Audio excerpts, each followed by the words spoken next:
So so in the next 2 minutes, magsugod na nito sa ato ang heritage walking tour. So I'm speaking in behalf of the City Museum of Cagayan de Oro Heritage Study Center, which is actually now part under nasa City Tourism Office.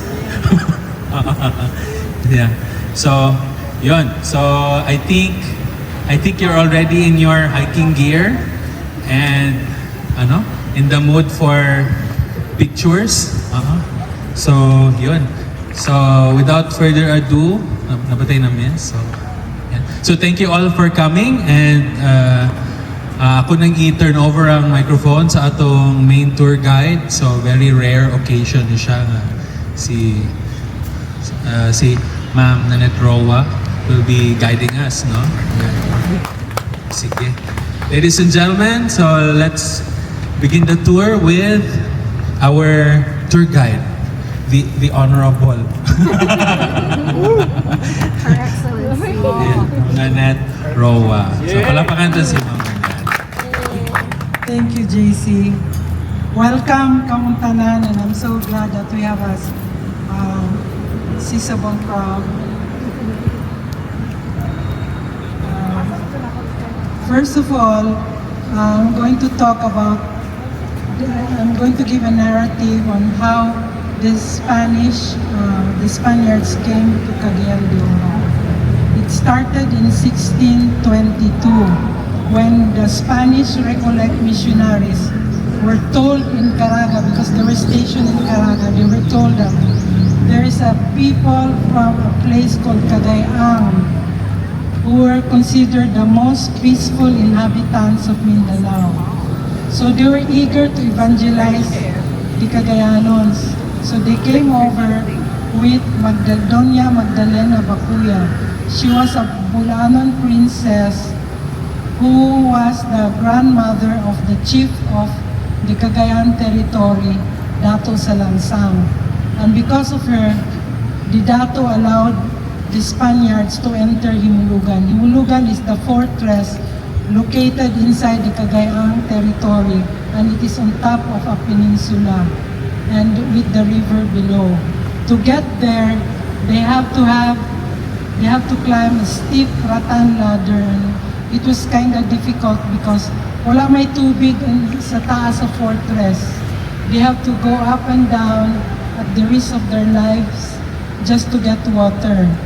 But then, later on, the Recollectos were able to gain their trust, and they noticed that the Cagayanons, they had the same culture as the one in Caraga, which is Visayan. So the ethno-linguistic identity of the early Cagayanon is Visayan.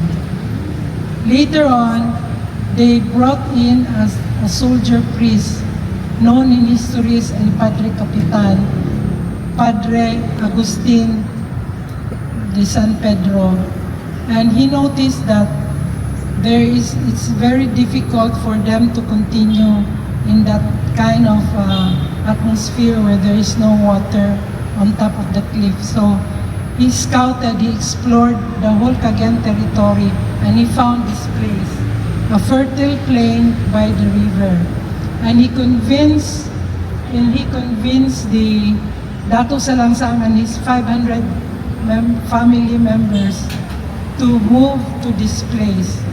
The historic transfer from Himulugan to the place where they called Cagayan, it was between 1622 to 1624. So that is how they came to Cagayan.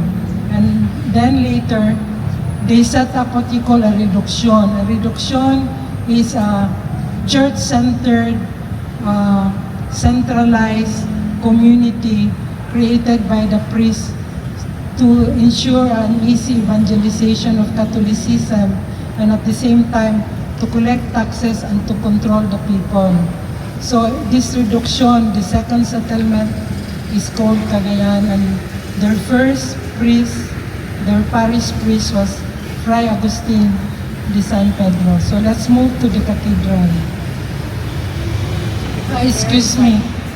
This place is Barangay Uno, and this is the spot where the Himulugan people, led by Dr. Salangsang, landed.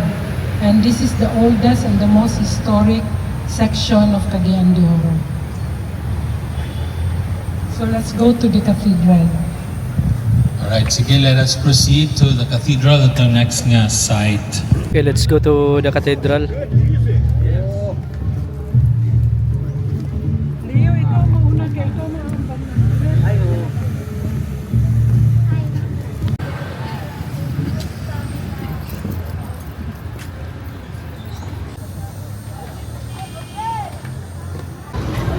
As mentioned earlier, the reduction was a community created by the Spanish colonial government and with a church that was in the middle. So Padre Agustin de San Pedro designed a fort with a church in the middle. Later on, as the population grew, he moved the church to this side. And it is interesting to note that 10 years ago, the geologists from UP Diliman made a study around this area, and they found out that 400 years ago, the shoreline of Macabalan Bay was only 100 meters away from the cathedral door. So you could just imagine that, geologically speaking, most of the city was underwater. And let's get inside the church. This concrete cross inside is the relic of the old wooden cross that was placed in front of the cathedral in 1882. And then this church was burned twice in the 17th and 18th century. And after that, in 1841, they designed and built a church made entirely of stone, and it took them 8 years to finish it. Then later on, this church again was used as a refuge by the Cagayanons at the time when there were escaped convicts called disciplinarios who escaped from Iligan, who were fully armed and who were marching on their way to the capital town, which is Cagayan de Misamis. But they were not able to enter because not only were the townspeople hiding in this church, but also that the whole town was well protected. I'm going to turn this over to Raul to talk about World War II. Okay, thank you, Maestra. Kanang ako si Raul Yulogon. Anak ko o veterano. So, during World War kay wala ko kasapon sa World War noon, pero naistoryahan lang ko. Wala, gibam nila na ang bridge. They bombed the bridge. So, ang gikan dito sa west, mo sakay o kanang murag balsa, bira-bira, ingon din. Then my father and the family evacuated sa Lapad, Lagindingan. And he was asked by his father to check on their properties here. The first encounter niya sa Apol is on this embankment. Doon yun nila sa atong yung balsa nga bira-bira. Culture shock siya kay half naked ang atong bahag. So that was his first encounter. Then, when the Americans came, they bombed the Kinisa. Almost ang iya katok wala tanang but still standing. Kaya nga no, gihingo mo ni big quarter sa mga hapon doon na ilang nga ammunition ni pamutang niya. So, it was bombed. What else about this? I wanted to know, to ask you about the bell. The bell tower in the old pictures is on the left side.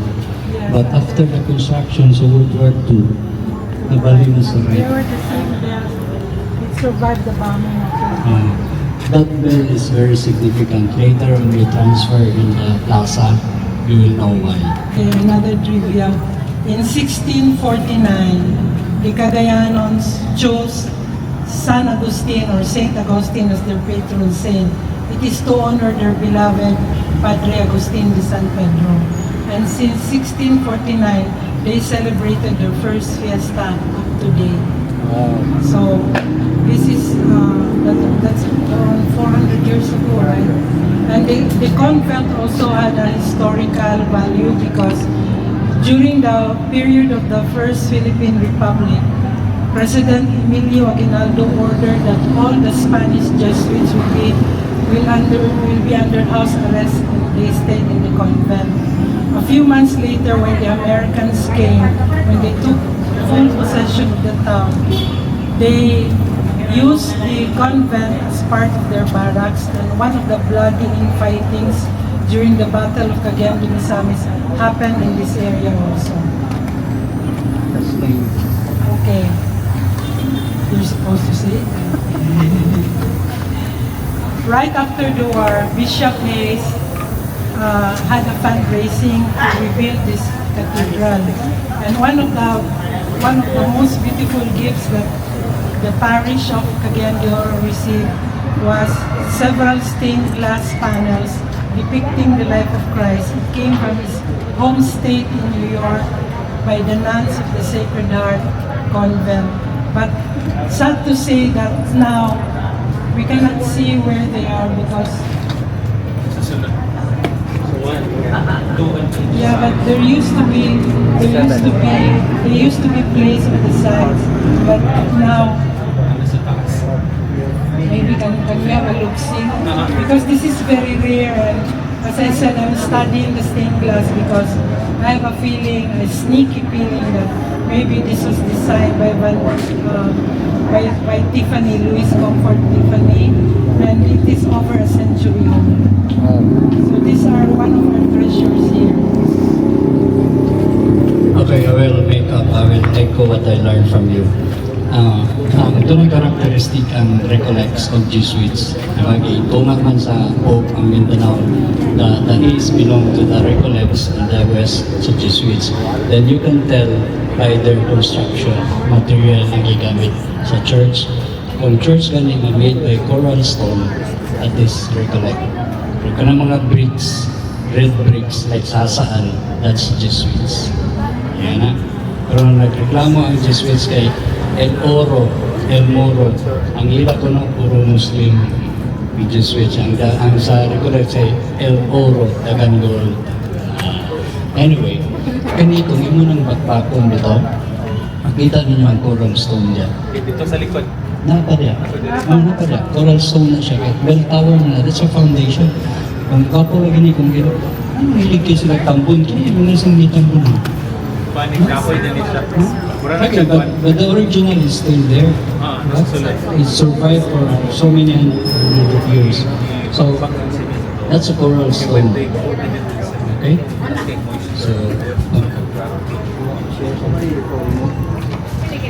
So Kalinga Pros, ang update ani, without many people, especially sa historical committee sa Sinio, 2016, part of the renovation na nakapintala na siya is the encasement of the cross, no, in concrete. So ang recent update is ang saving grace there was probably paspas ang pagbalot sa semento, that the wood has a lot of moisture, so nag-crack, wala kayo ni tapot ang wood sa concrete, then nag-crack din siya. So ibuhat na nila is they tried to do some conservation with the actual wooden cross. I-encase din siya og hardwood. So hardwood na ni siya. So mura na ni siya og ato ang version sa Magellan's Cross. So this so manin siya ilahang Jubilee Cross ba din siya? No, 1882. 1882. Okay. Ulan. Okay. Okay lang. Let's go to Western Cross. Western Park mo ta. Rob.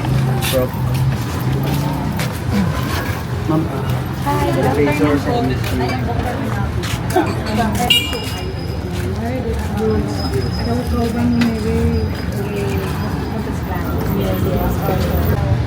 Our city has retained three basic features of a typical Spanish colonial town, and you can see it not only here in Cagayan de Oro but other old towns around the country. It's usually the church, the plaza, and the municipio. That was part of Leyes in this town planning, and we still have it until now. But just like the plaza before. It was huge. It extended up to the riverbank. And it was once part of the 1739 stone fort known as Fuerza Real de San Jose, or the Royal Fort of St. Joseph. Last June, in June of 2011, my friend here, Raul, excavated by chance Gaston Park before this was cemented. Have you ever seen a park that's fully cemented? Only in Cagayan de Oro. Only in Cagayan de Oro. But anyway, let's ask Raul to share what his findings are. Alright, thank you. Before the coming of the Facebook, yan ako na-influence. Then whenever there's digging in the city, sa road, sa linig, naagig ko. So one of the akong adventure, pag nananong kini nga mga kahoy, nang gitanom, so you have to dig deep, mga ingana. Nakakita lang ko kung saan Spanish ni space pass it around. Just imagine, mauning lang isang nagilangsang sa atong Ginoo. Nga na lang kadatot ka pa. Nga na lang. So, nga na, not only that, ako nakita, pag inisan, pag siminto ini, espalto ko man na, tanas ako dito. Then I heard her story nga that ilang balay came from the forest of Divisoria. There, posted laong ang mga dagko nakakaraan na kay mga kahoy. And also, kining there used to be a fort here, then dismantled, then ang mga stone was used to pave the street of Cagayan. Dito na sa ko, and I collected those stones. Nasa ako. Okay. Gusto mo makita ato mo balay. Alright. Sige. Anso pa? Ano to ba? Kasi mawalaan. Because this used to be the old center of the town, all the big houses and government offices were built around the plaza. And during the Spanish colonial period, there were lavish fiesta celebrations like bullfights. Do you know we have bullfights with the Spanish officials as the matadores? When in 1890, something memorable happened during the fiesta. The centerpiece of the plaza was a replica of a 30-meter replica of the Eiffel Tower. That's how advanced we are. Made of rattan and bamboo. And it was well lighted in the evening. There were also horseback racing, and there were also band concerts and morality plays known as Moro Moro. And then came in December 1898, what marked the end of the Spanish colonial rule of the Philippines, and came in the first Philippine Republic. And for the first time, the Cagayanos were able to elect local officials. And one of the things that they did was to convert the plaza into a military training ground because they wanted to create a local army. We are standing on hallowed ground. This is what we are standing right now is the most sacred part of Cagayan de Oro. You know why? 66 Cagayanon died here, plus 15 native warriors and so many wounded. That happened 126 years ago. Because when the American came, the Cagayanon voted to fight for home and freedom. But so they made preparation. General Capistrano is a brilliant military man, strategist. But their preparation was skirted by the American. The American landed here. Their cannons was at Macabalan. So when the Capistrano saw the American firepower, they said, "We are no match." So he withdrew to Gango, where they planned their next move. On night of April 6, almost 2,000 Philippine Cagayanon soldiers went down and placed themselves in a strategic area because this area is where the American barracks were located. The big houses. Huh? And that bell, they were waiting for that bell. They were already here, positioned strategically. It was supposed to be a secret and surprise attack. When the first bell rang, they sprang into action. The first wave were the macheteros, bringing their bolo against guns and cannons. And what else? Ladders. No? They were bringing ladders to scale where the American soldiers were billeted, were sleeping. But there's a big but. They were successful at first. When our brothers, Bukidnon warriors, had their first few kills, it is their custom to let a war cry. So, awakening all the sleeping Americans there. Then when the Americans recovered, they had the high ground concealed by a thick wall. The Filipinos were no match. 66 were killed. Written down, their names were written down.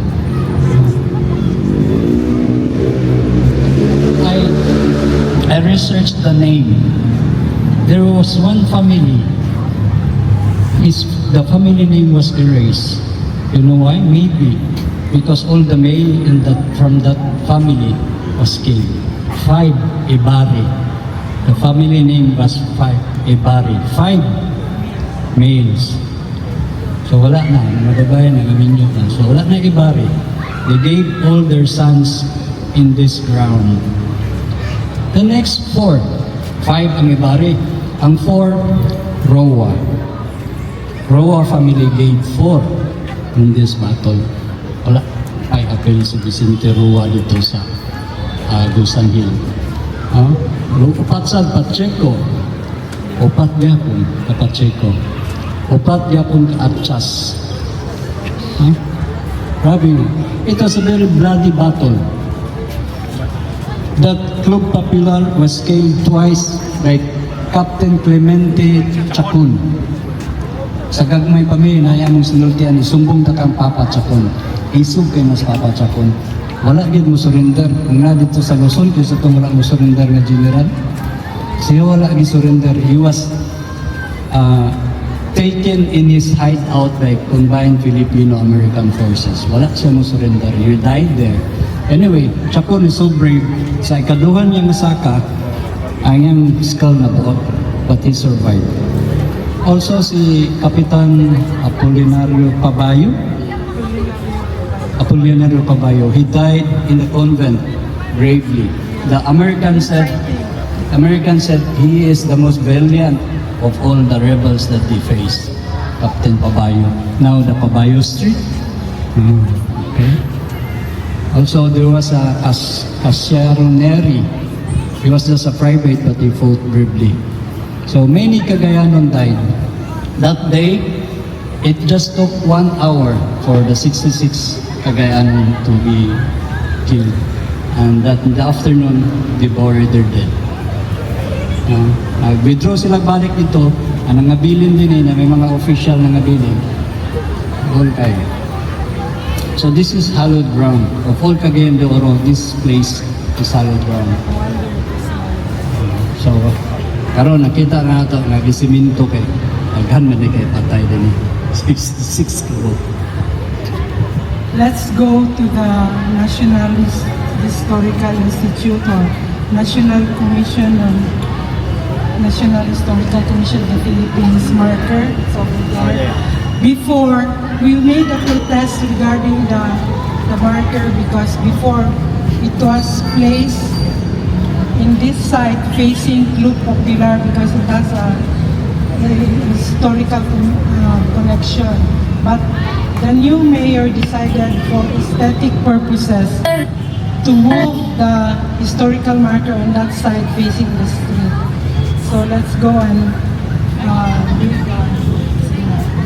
Okay. You always have the last name. Ako rin last Sige lang. Kani siya, no?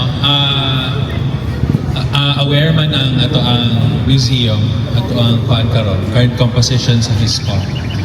So, part na siya sa discussion on what to do with the marker. Is it going to stay there or should it be returned to its original location? Okay, as per naka-register man ang inyong location dito sa NHCP. So kung mo to siya ang kuan, so we will follow that one.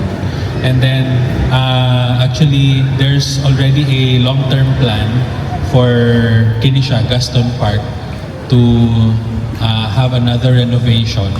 Pero ang the next renovation, kinanganaan ay full nga archaeological, salvage archaeology na may tabo. So, muna siya nga itong So, para at least, before na to nga ma-fully renovate na siya, hoping we will have a bigger picture on what's underneath this area. Where asa nagsugod ang ating city. So, muna siya. So, yun. So,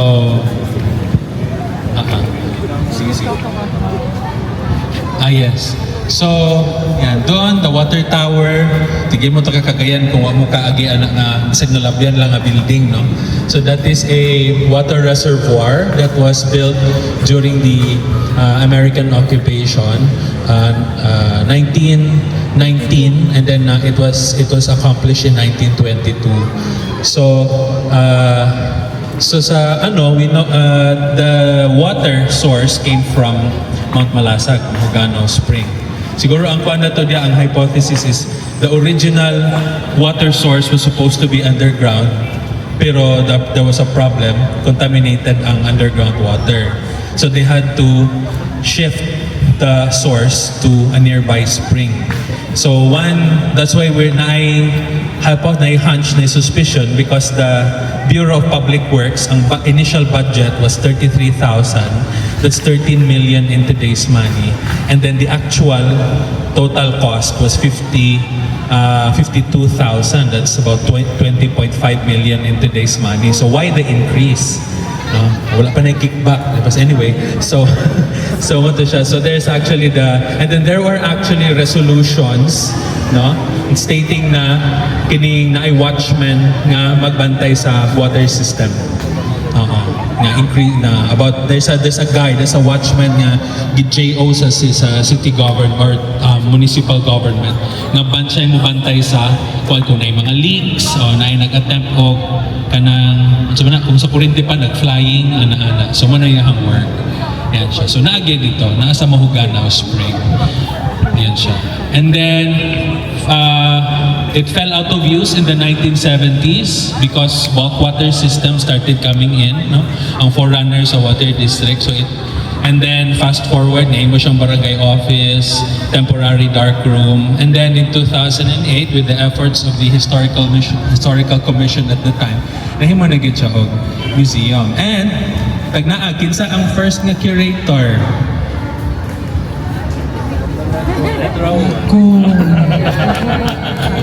Ayan siya. So, yun. Okay. Since we were going ahead of time, we have minutes to spare. Let's have this question and answer because wapo kaya ang weather. So now may mga question, we take a few questions, then we move to City Hall. After City Hall, we go to Audit Theater na tayo. Okay. So,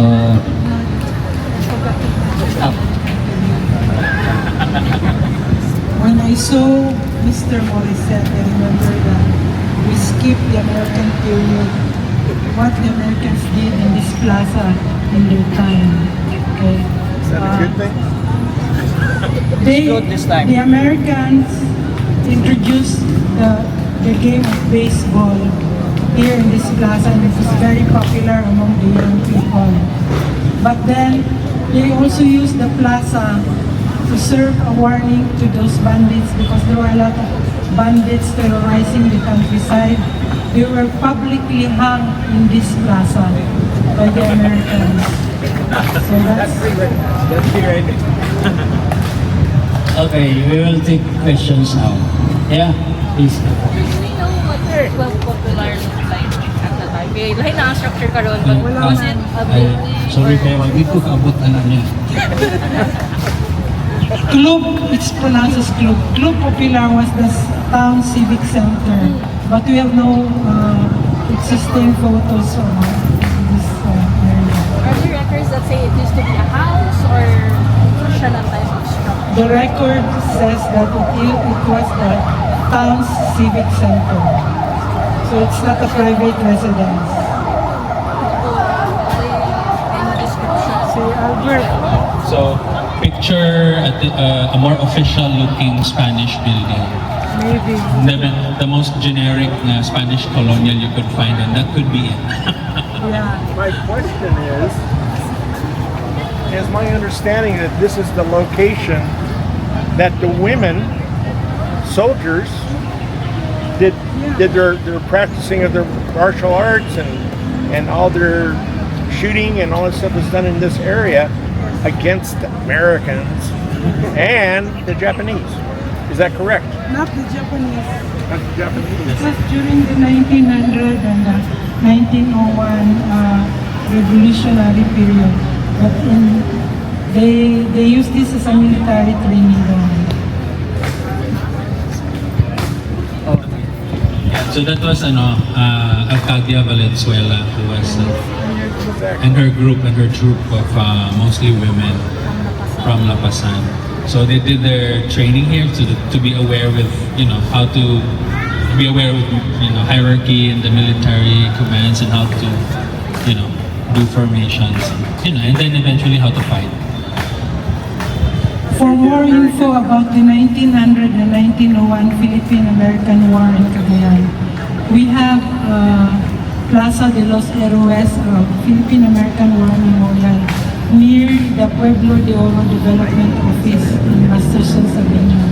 I wrote the battle accounts and I did the research on the participants and those who died in the war, based on the Filomeno Bautista book and other private researches.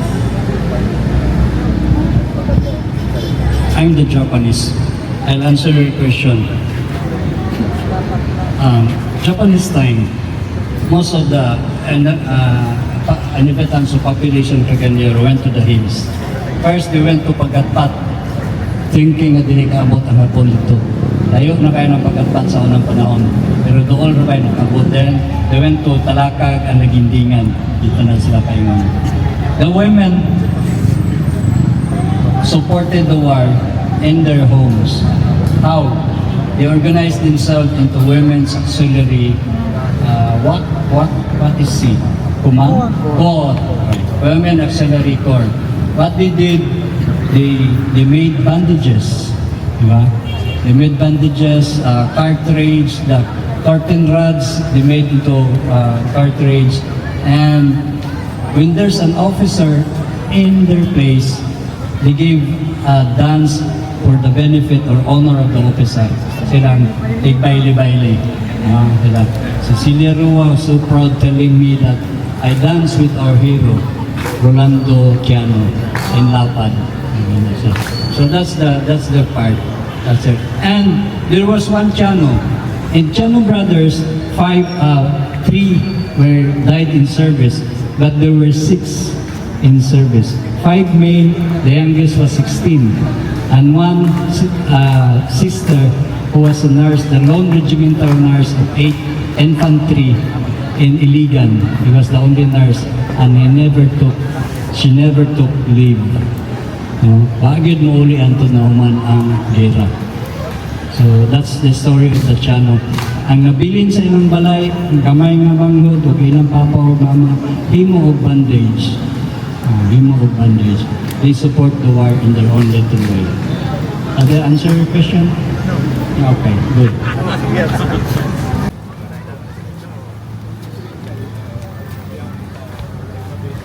And the Oro! By the way, ay magsama I refuse to call this Isalina Bridge. Carmen Bridge yun siya. I have my own reason. I-research niyo. Tingin sa video para pag-document. Document. Okay. let's go back about 50 years ago or more when the airport was built in Lumbia. Air visitors cried all the way to the bridge from the airport. You know why? Puro kugunan ang magian, walay balay. Asa man ay kami paingon sa Pilipinas? Unsa man ang Cagayan, kamingaw ba tayo? Pag makakita na sa bridge mo, katawa na, oy, na civilization ng Cagayan de Oro. Bayabas naman ang mga naagian o gugun gikan sa airport. No? Kiniga Bridge. That's who we are. No? Ang katong mga nangiskwila sa Sibya, gikan dito magbaklay. Pagkadungog niya nangagubon sa DPWH, dili pwede.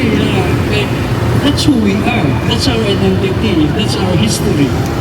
Ako niyo, gubon na nila.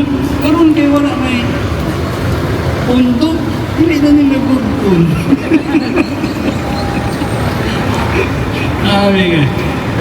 Anyway, the first bridge was constructed here. The same spot. Wooden bridge. Diba? Wooden bridge. Then it's a grand inauguration. Ay mga pagkaon. Then, banda. It's a grand inauguration. Ang Governor General, Military Governor General of the Philippines came here just for the inauguration. Ramon Blanco. Pag-open, ang taga-Carmen o taga-Plaza, nagdugog pa yung dito, nalumpak. Namatyan o isa. No? Pasig, naagapon tayo kung ba?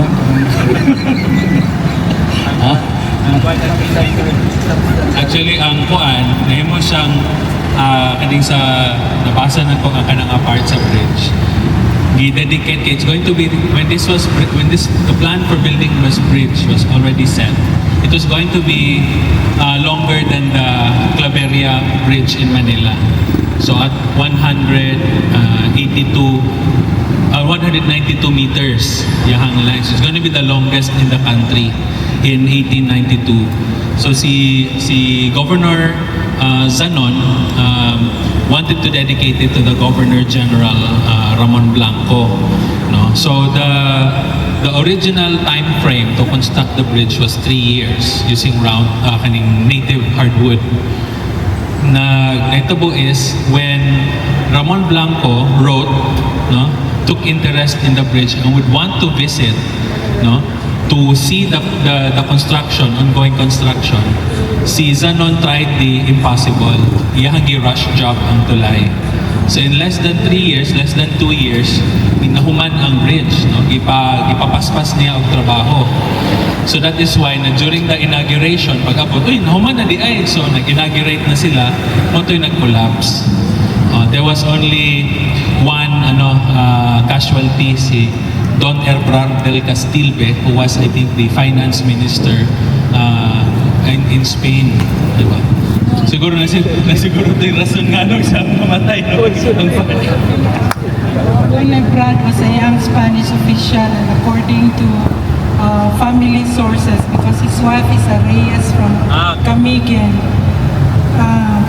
he died because one of the posts hit his nose, the bridge of his nose. Taas magugilong ng mga Spanish. Kung kita pa to, ali. Maestra, I call her Maestra because what I am now is because of her. Mauni Kasarian, di ba? The Kasarian. Then the bridge. Why was the bridge constructed right beside the Kasarian?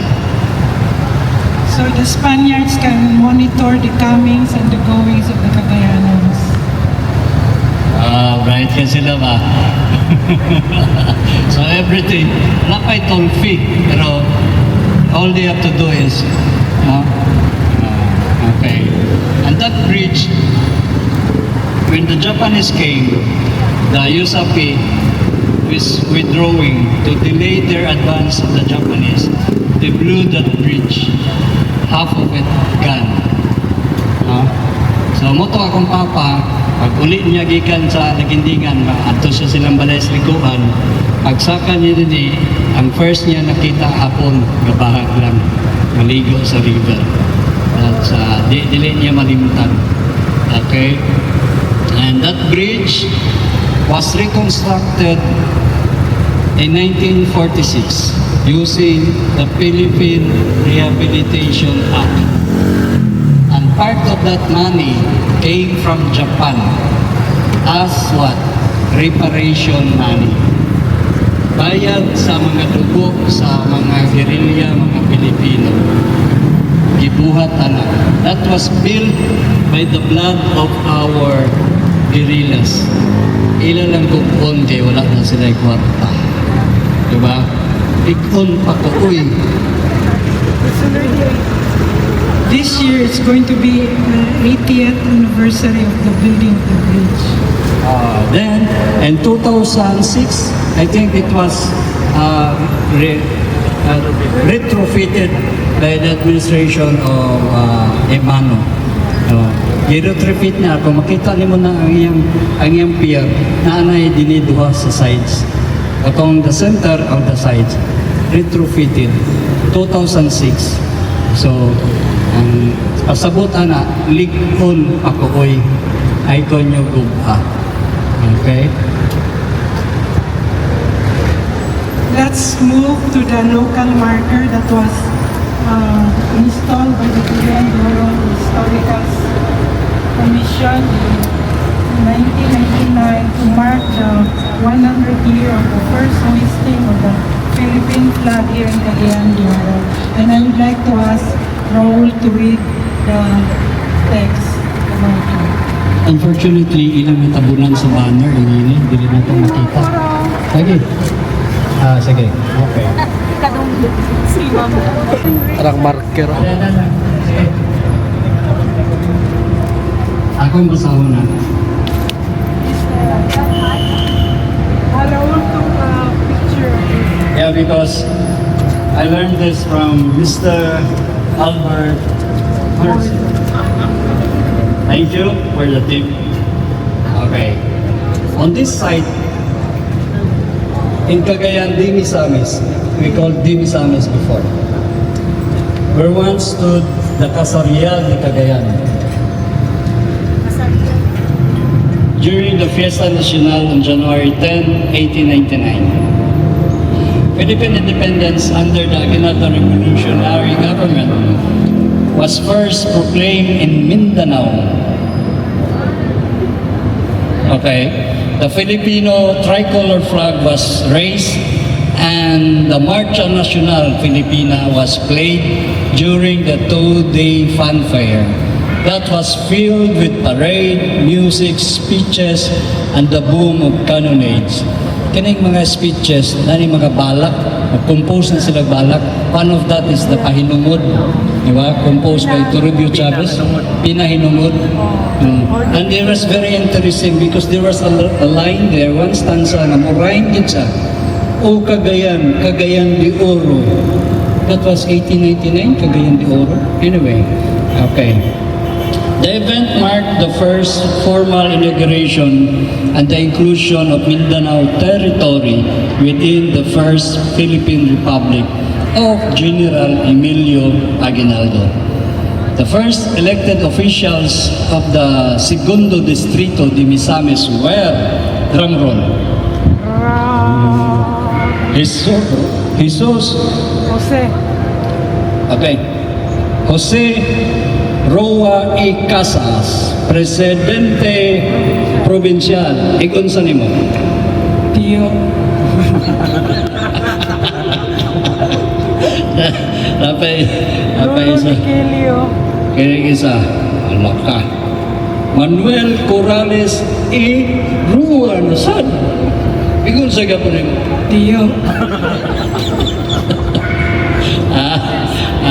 Is delegate for peace and internal order. Pio Rua E. Alcala. Ikon sana sa dim. Lolo. This city should be named Rua.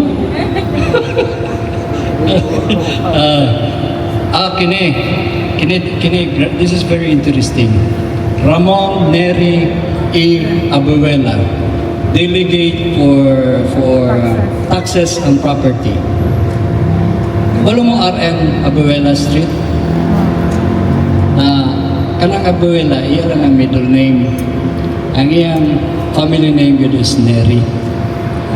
Nadin niyo. Ramon Neri E. Abuela. Naimo ng RN Abuela. Spanish nga pangalan. Pangalan. Yang English din, American din nga name sa Kangtiyo. Okay.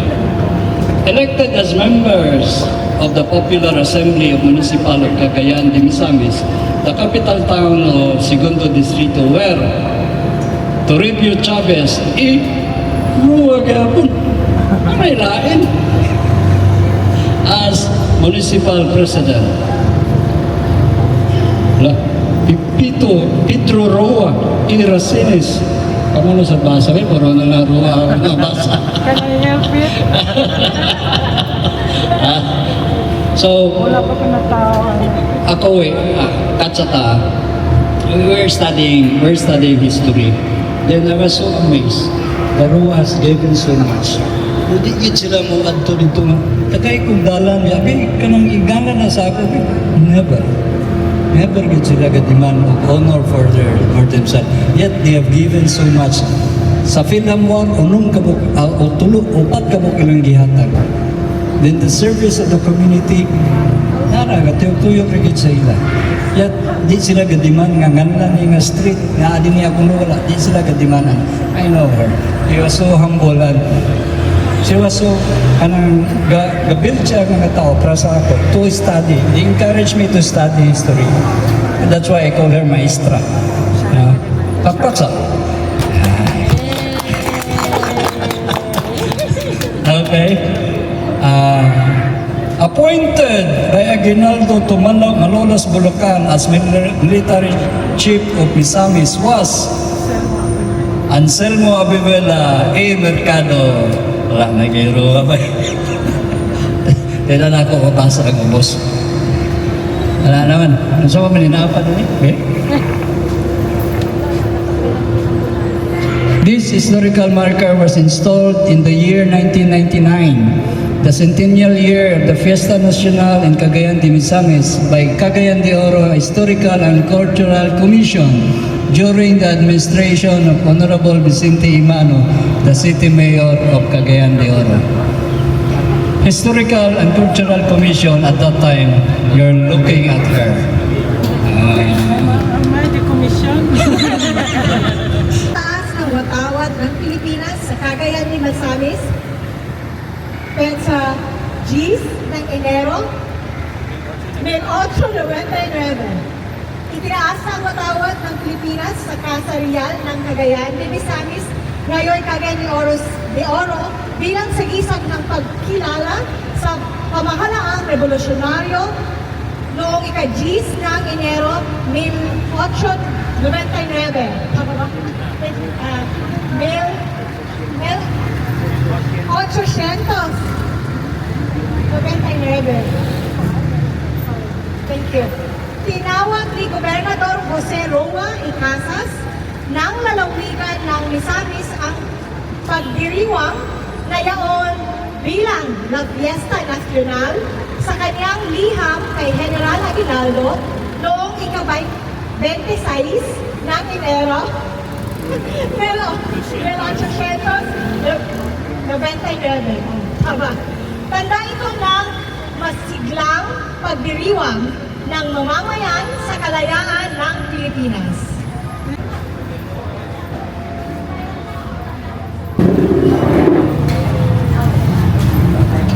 In this mayor's gallery in the foyer of the old city hall, I must say that this is a labor of love for us, the old members of the Cagayan de Oro Historical and Cultural Commission, because we not only trace the names of the mayors from 1899 to the latest, but we also took a year of research to get their photos and their bios. So we're going to start with the upper leftmost is the picture of Toribio Chavez. He was a poet. And he wrote the Pinanunod or dedication.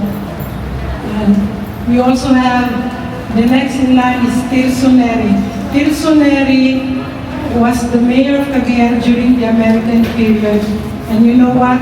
He was the richest man of his time. He was the #1 financier of the local resistance army when they fought against the Americans in the 1900 to 1901 war.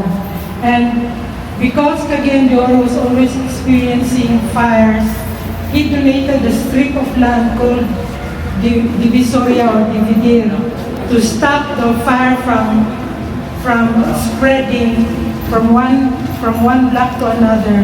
And it took him his part of his wealth to donate that to the people of Cagayan de Oro. That's why on the north side of Divisoria, there's a street in his honor called Tirso Neri Street. And we also have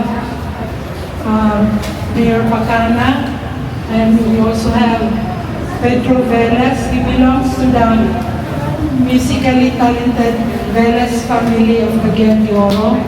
One of his sons composed the song Sa Kabukiran, which was the favorite song of President Quezon. In fact, during the first ever State of the Nation address via radio before the war, that song was sung upon his request to the Filipino people. That's Pedro Velez. He also founded the first local newspaper of Cagayan de Oro, ang Higala sa Lungsod. And we also have Vamenta, and that's Vamenta, right? Cipriano Vamenta, one of the Finang heroes and one of the financiers of the Philippine-American War.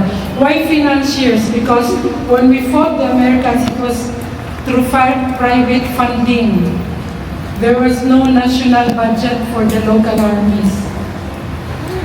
So many families literally lost their fortunes after the war when they donated a big part of their wealth to the local resistance army. And we have also here Isidro Vamenta. We have Apolinar Velez. He served as governor and later on as a mayor of Cagayan de Oro. He founded the Misamis Oriental High School. That's why he has a statue there that was installed in his honor, and others. So this, as I said, is a labor of love for the PISCOM commissioners. It took us 1 year to do research on this mayor, the pre-war mayors. And on this side, we have from right after the war, I think it was Maximus Oniel, the last municipal mayor of Cagayan and the first city mayor of Cagayan too in 1950, down to the latest, which is Mayor Rolando Clarets Uy. Any questions? Executive building. So after, during, this was destroyed in the course of the American period, and then in 1940, this building was constructed. And then, although this was damaged during the war, this was replaced, and then they tried to stay true to the original architectural design. Now, it turns out that the architectural design, according to architect Lico, that this is actually a Juan Arellano architecture, so a national artist. So kanang local marker na to, ma'am, papara na siya po NHCP marker dapat. So yeah, we can always, we will apply for that. So gina-cultural mapping na nako. Actually, nahuman ako, isubmit na lang. Yay! Diba? So, and then that will pave the way to a more proper conservation and restoration ng building. Ha? Sige lang. Sige lang. Small baby steps. importante na map na siya. Submit na siya. Sige. So let's go to the theater. Let's go to the amphitheater. 1 minute. These pictures says a lot about our heritage, especially our political heritage when it comes to national politics. When I was growing up, I was amazed at looking at Pimentel, mga banggitan kay mga politician who shine sa national stage. You know why? Because of these people. 1800 pa, may laki na ang Cagayan de Oro. Dili na nimo basta-basta. Dili probinsya. Naatay atong theater, naatay music, we have our own artists. Ang atong politician is of national caliber. So, pag-abot sa mga 1980s, pansit na ganyan tanan. Pimentel challenged the dictator. He was one of those who kicked out. Okay? So, because of this, ang heritage matters a lot. So, you have to know your heritage. You know who you are. Know who you are, where you came from. Because it will turn you into something. Diba? You have something to, you have a foundation. Okay? Okay. Okay. Let's walk the walk. Okay.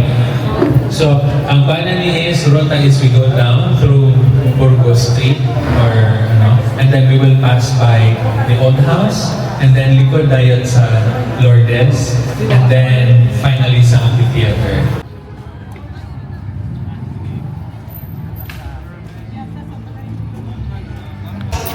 Was built in 1900 by my great-grandfather, Pio Roa Alcala, who was a revolutionary, Ginaldo revolutionary official. And it was inherited by his daughter, Trinitas Roa de Reyes. And as you can see, when this was, you can see still the carvings, the wooden carvings and the postes made, kanang gitawag nila tugas or molave, no, in English. Tibuok kayo na trunk, timber. And then this was a very big house because he had around 9 sons and daughters. And Bishop Hayes rented this house and he stayed here for 2 years before he moved to the bishop's house near the cathedral. The street here is known as Calle de la Iglesia because it leads straight to the church. And all the big houses in Cagayan de Oro were in this street. On that corner was the house of my grandfather, Sosimo Roa. That corner there, Lourdes College. My father was born there in 1906. Later on, because a favorite daughter died, they sold it to Bishop Hayes and he converted it into the first Ateneo and Lourdes College school. Beautiful characteristic of the old houses in Cagayan. Each house has a piano or a violin. That's why Cagayan de Oro before the war was known as the Little Italy of the Philippines, because there are a lot of musicians and composers, and they used to host afternoon, it was called Baladas, short merienda cena where they exchanged poetry, songs, and music. And that was the favorite pastime of the Cagayanos before the war. History can speak aside from Latin, Greek. I mean, he was also a writer.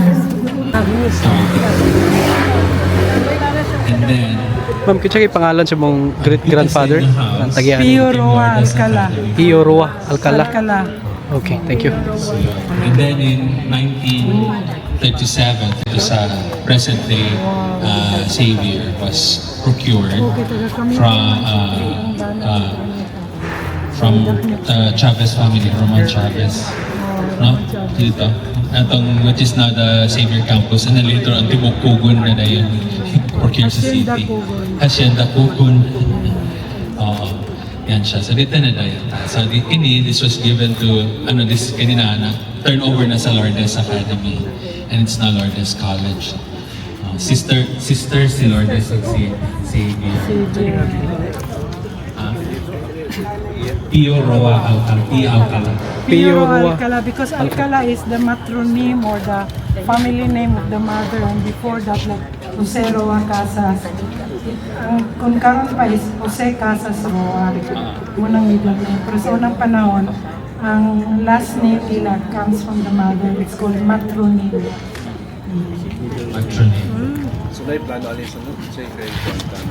I don't know because my cousin bought it for 20 million from his fellow. So depende. The Konoyuan parents are also broken-hearted and they sold the property to Bishop Hayes. The house was owned by my grandfather on the paternal side, Leoncio Roa, the first lawyer in Mindanao. He graduated law in UST in 1833.